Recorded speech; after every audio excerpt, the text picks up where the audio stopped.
សូមស្វាគមន៍មកកាន់ channel Dyroth Cooking ថ្ងៃនេះ channel យើងខ្ញុំនឹងបង្ហាញលោកអ្នកពីមុខម្ហូបខត្រីរ៉ស់សព្វស្វាយ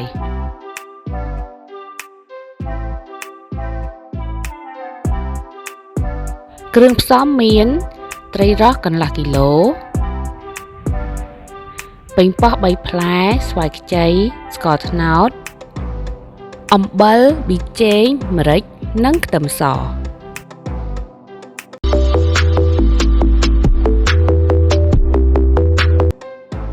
ត្រីរ៉ស់កាត់ជាកង់ប៉េងប៉ោះហាន់ជាដុំតូចៗខ្ទឹមសចិញ្ច្រាំ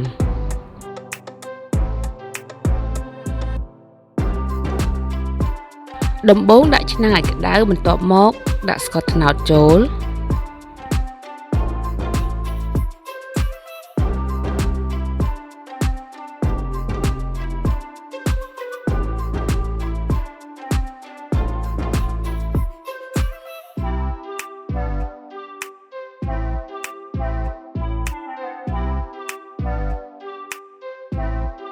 យើងកូរស្ករត្នោតចុះឡើងរហូតដល់ស្ករត្នោតក្រហមល្អ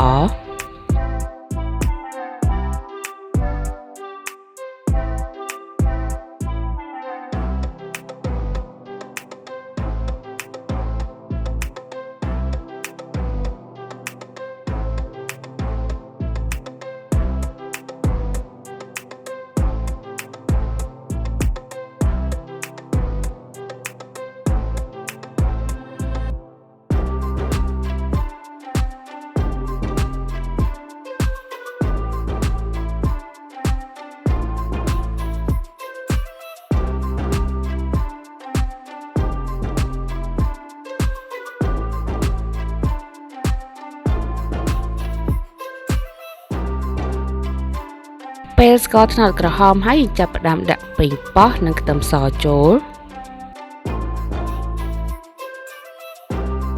ដាក់អំបិលប៊ីចេងនិងម្រេចចូលបន្ទាប់មកធ្វើការកូរចុះឡើងដើម្បីឲ្យគ្រឿងចូលជាតិគ្នាបានល្អ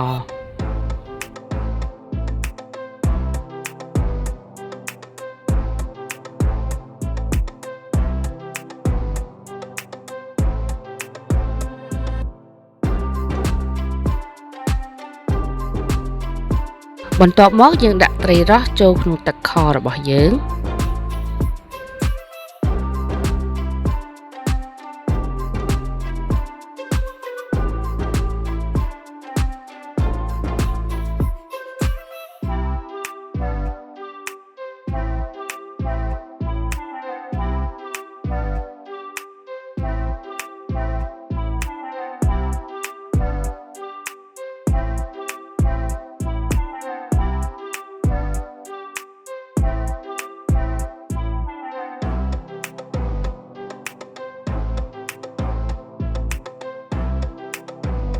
បន្ទាប់មកយើងចាក់ទឹកធម្មតាចូលដើម្បីឲ្យលិចសាច់ត្រី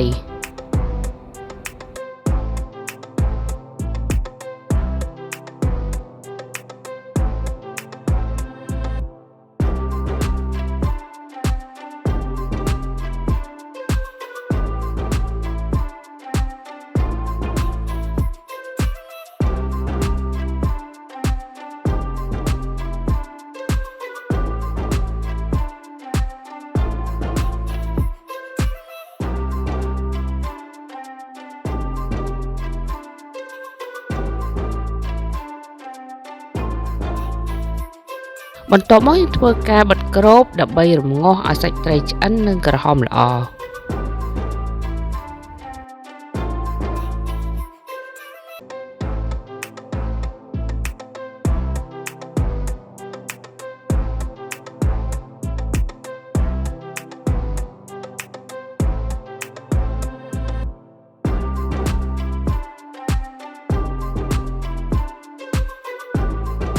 នៅពេលនេះខត្រីរ៉ស់បានឆ្អិនរួចរាល់មុខម្ហូបនេះផងដែរជាចុងក្រោយយើងដាក់ជាមួយនឹងស្វាយដែលសាប់ហើយជាការស្រេច